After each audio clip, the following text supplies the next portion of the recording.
ఇగో అందరికీ నమస్కారము. ఇగో నా పూజ గది చూడండి, చూపిస్తా. నేను చాలా యాత్రలు పోయినా. ఢిల్లీకి వెళ్ళి కాశ్మీర్ కూడా చూసి వచ్చిన. ఢిల్లీ, అది హరిద్వార్, ఋషికేశ్ అవన్నీ తిరిగి వచ్చిన. ఇటు కన్యాకుమారి ఇవన్నీ పోయి వచ్చిన. దేవుళ్ళు ఇద్దరిని ఉన్నాయి, ఏం చూపించాలని. గుడి ఏడ దొరుకుతాడో ఒక దేవుని కొనుక్కుడు నాకు అలవాటు. ఏం చూస్తే అవి దేవుని సామాన్ అయితే కంపల్సరీ కొనుడు అలవాటు. అది ఇప్పటి నుంచి రాలేదు, చిన్నగా ఉన్నప్పటి నుంచి అలవాటు వచ్చింది. ఇక మధురాయిలో తెచ్చిన. ఇవి దండలు, ఈ దండలు మధురాయిలో తీసుకొచ్చిన. ఇక దేవుళ్ళు అయితే ఈ విధంగా ఉంటాయి. ఈ విధంగా ఉంటాయి. పండుగలు వస్తే ఫస్ట్ దేవుళ్ళనే కడుగుతా. ఒక్కరోజు పడుతుంది ఈ దేవుళ్ళన్నీ కడుక్కునే వరకే. ఆకలి కాదు, దూప కాదు. ఇక కడుక్కున్నాక ఇవన్నీ చేసినాకనే అన్నం తింటా. పొద్దుగాల పూజ చేసుకుంటా. పూజ అయ్యేదాకా ఏది చెయ్య. పూజ అయినాకనే నీళ్ళు తాగుతా. ఇక చాయ్ తాగుతా, ఇంత అన్నం తింటా, ఇక ఉంటా. ఇక మా పూజ గది ఈ విధంగా ఉంటుంది, మీరు చూడండి. ఇక పండుగలు వస్తే ఇక ఫస్ట్ పూజ గది అయితే నీట్గా పెట్టుకుంటా. ఇవి ఒక రోజు పడుతుంది ఇవన్నీ కడిగే వారికి. నాకు దేవుళ్ళు అంటే చాలా పిచ్చి. ఇక దేవుళ్ళు ఇప్పటోళ్ళు ఇన్ని దేవుళ్ళు ఎందుకున్నావు, ఈ అబ్బో నీ ఓపిక మెచ్చుకోవాలంటే ఇన్ని దేవుళ్ళని ఎట్లా కడుగుతావు అని అంటారు. అంటే ఇక మా అప్పటి నుంచి 12 ఏళ్ళకు పెళ్లి చేసుకున్నాను నేను.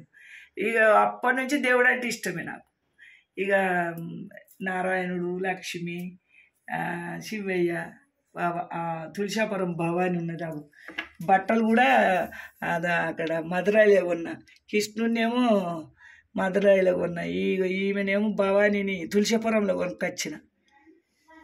ఇక ఈ విధంగా ఉంటాయి. ఇక మా దేవుళ్ళు ఈ విధంగా ఉంటాయి. మీకు చూపించాలని చూపిస్తున్నా, చూడండి. ఇవన్నీ చేసుకుంటా. ఓపికతోనే చేసుకోవాలమ్మా, ఓపికనే ప్రధానము అంట. చూడు, ఓపికలనే ఉంటాడు భగవంతుడు అని. ఓపికతోని ఎంతమంది తిట్టినా చేసినా ఓపికతోని చేసుకుంటా. ఇదేమో శ్రీకాకుళం పైన ఇది తీసుకొచ్చుకున్నాం. మారేడుగా అంటారు దీన్ని. శివుని అంతటి కాయ అన్నట్టు. శివుని పెట్టుకున్నా ఇది పెట్టుకున్నా ఒకటి. ఈ విధంగా ఇవన్నీ కాశీలని ఇది తెచ్చుకున్నా.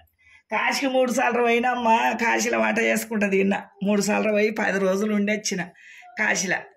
ఇక నాకు దేవుళ్ళు అంటే ఇక ఇన్ని దేవుళ్ళని ఎట్లా కడుగుతావు అని అంటారు మా పిల్లలు. అంటారు, మా ఆయన అంటాడు, దేవుళ్ళ పిచ్చి దీనికి దీనికి దేవుడు పిచ్చి అని. అంటే దేవుళ్ళు లేనిది మనం లేమమ్మా. నేను ఎంతో మందికి చెప్తామ్మా, నువ్వేమన్నా సరే, నా ఫ్రెండ్స్కైనా ఎవరికన్నా ఆంటీ అని అంటే దేవుళ్ళు లేనిది మనం లేమని చెప్తా.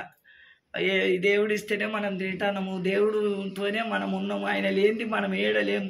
80 లక్షల జీవరాశులు అందున ఉండి మానవ జన్మం వచ్చిందని మా నాయన మా తాతలు చెప్పంగా నేను విన్నా. చెప్పుదురు.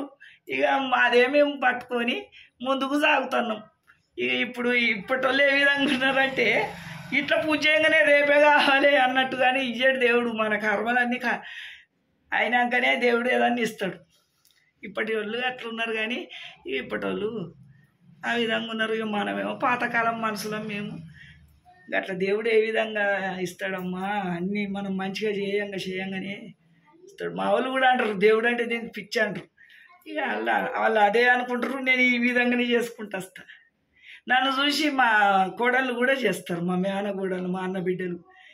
మా అత్తమ్మ మంచిగా దేవుని పూజ చేస్తుందని చాలామంది చేసుకుంటారు. వాళ్ళు దానికి ఓపిక ఎక్కువ అని అంటారు. ఓపిక ఉంటేనే అన్నీ నడుస్తాయి. ఓపిక లేకపోతే ఏది నడవదమ్మా. ఉరుకులాడితే నడవది.